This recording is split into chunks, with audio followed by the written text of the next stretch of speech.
Welcome, everybody. Welcome back to SMAC Talk, podcast hosted by me, Sean McAleavey, aka SMAC, for those that aren't aware. And yeah, I've been a bit of a mixed road lately with the whole YouTube channel and where I've been and what I've been doing. Like last week, I had the video up about more reaction style. It wasn't really the podcast basis that this is.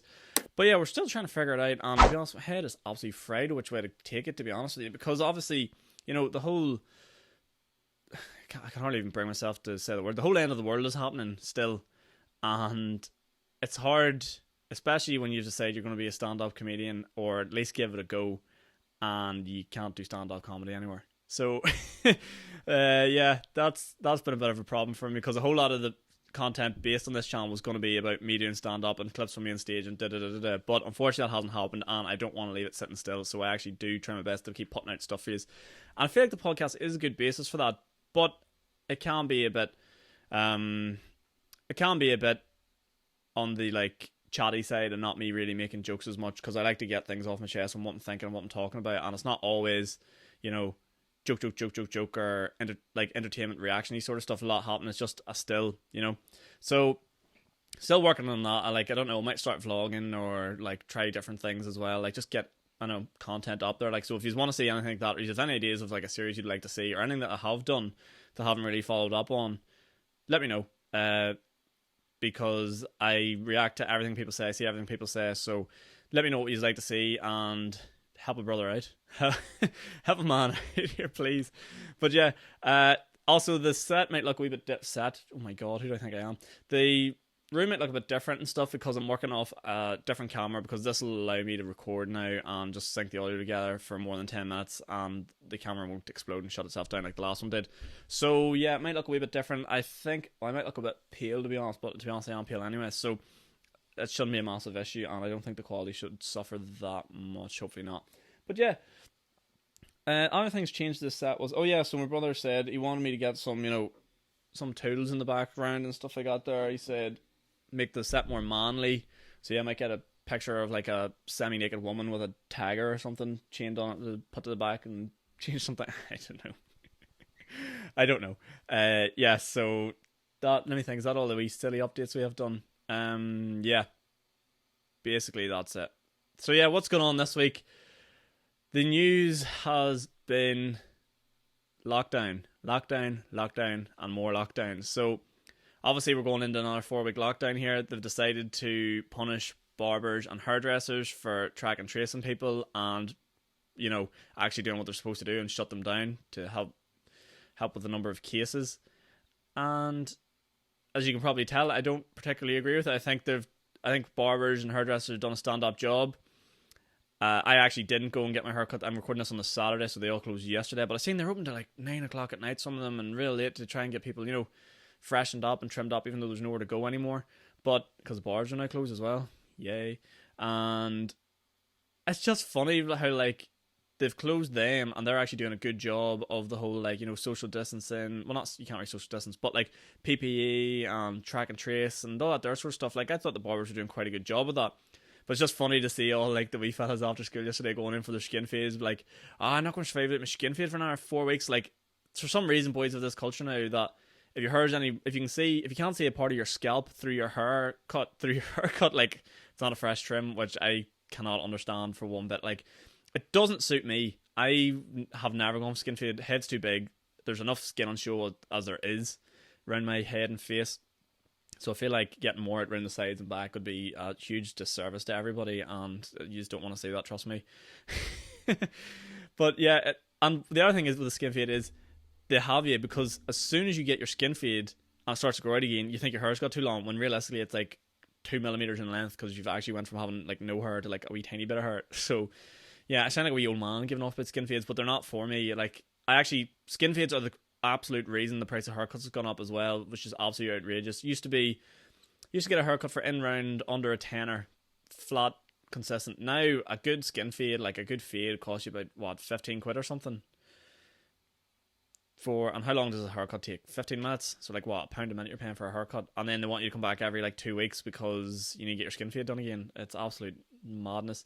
I actually don't even get the skin fade done. I've actually given up on fades as well, because I just find it funny when I go to the hairdresser, or the barber, and they're sitting there oh yeah, what do you want done? One wee bit off the top, whatever. And they're like, Fade? You're like, no. They're like, what?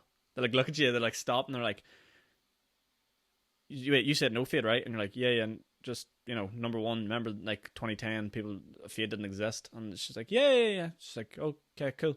But it's funny now, because actually, she was actually like, the girl that cut mine like 2 weeks ago was like, you could really see she was thinking about it, being like, right, number one, so go like to wherever you need to go to, and then blend it in. Like, obviously they've just got like fade they can do with their eyes shut now, because every fella under the age of 25 has a skin fade now, or some form of fade, which I actually don't even know where that came from. Who would blame for that?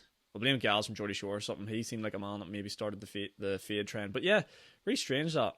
Hairdressers and barbers clothes. It's going to be interesting to see what everyone looks like at the end of this 4 weeks. I hope we don't have another like end of the world situation where boys just started shaving their heads again, just wrecking their hair for no reason. Like, my brother shaved his head, and his hair's only starting to really like come back into what it was now. And when the flip was the last lockdown? Like ages ago. Like, it's been at least 2 months, 3 months, 2.5 months. I don't know, but yeah. So you're not catching me shaving my head. I think I'll grow it out and go all JB 2012 sort of look, like just long hair, fringe, whatnot. We'll see what happens. I don't know. But yeah, other stuff in the news this week was the Tesco Shopper. Yes, this is where I was going with this. The Tesco Shopper, I think it was in Ballymena, and full disclaimer, I haven't seen the video for this. I've scoured the internet and every part of the internet for it, and you should see my search history. It looks like proper Northern Ireland culture, so it does. It's just like, fuck the Pope in Tesco, fuck the Pope. Ballymena, man says fuck the Pope. That must say fuck the Pope about 20 times in my browser history, because for those that don't know, someone went up to the tannoy in Tesco in Northern Ireland, I think it was Ballymena, and just gave it a whole like excuse me, fuck the Pope, and just just trying to fuck the Pope down the tannoy in Tesco. That is culture, Northern Ireland culture at its finest. And yeah, fuck the Pope. I don't know, like, why?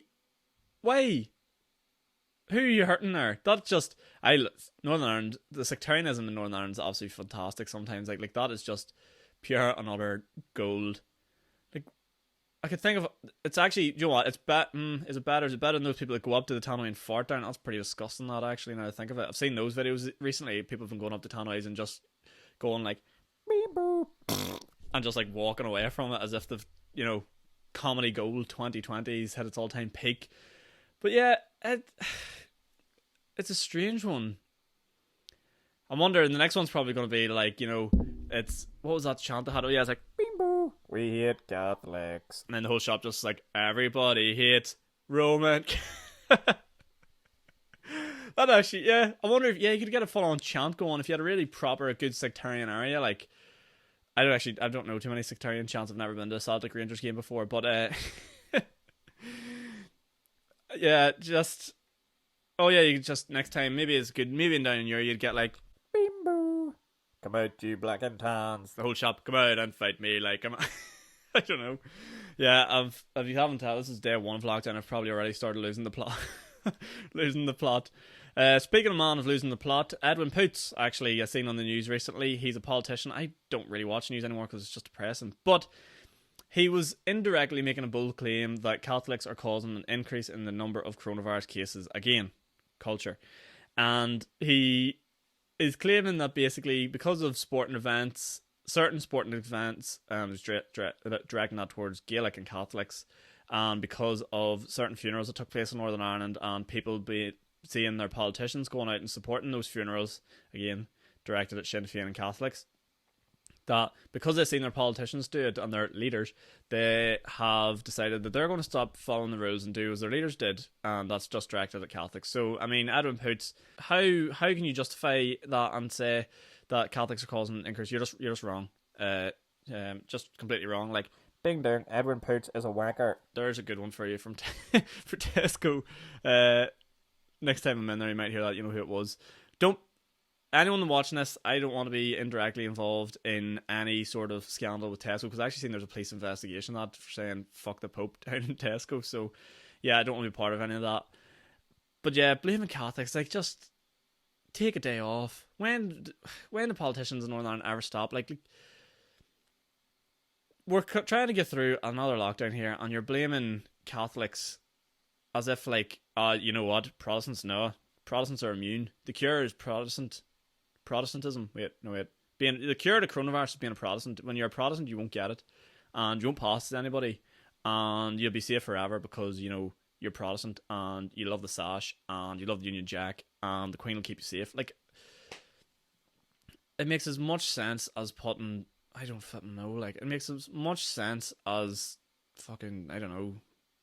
It doesn't make. There's nothing I can say that makes as much sense as that. It's just absolutely classic Northern Ireland. Classic politicians from Northern Ireland. Both sides do it, in fairness, like, but that is outrageous. Don't be taking no Catholic girl home here. You know she'll give you coronavirus. Us Protestants can't get it.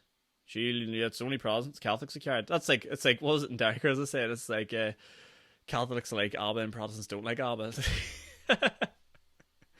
It's like exact. It's like, well, maybe not the same thing, but pretty close. But yeah, this is the beauty of the new SMAC talk in this camera. I'm actually going to see how it rolls because we've gone over a 10-minute mark here and the camera hasn't exploded on itself recording. So yeah, obviously for the next couple of weeks, guys, there's going to be no guests either. And there hasn't been a whole pile of guests anyway because people are, you know, it's kind of weird to get people around to do them. I could do them online and let me know what you think of that. If getting guests online, personally, I don't like it just basically because I have all the equipment here to make sure our audio's good and like it's crisp and clean and like a good quality for you. Whereas people recording off laptops at home, like, you know, they're using like Microsoft like built-in mics and laptop stuff. It's just not great. I don't want to send out bad quality stuff to you know. So let me know what you think. Maybe there could be a sacrifice, or maybe we're forced to do that.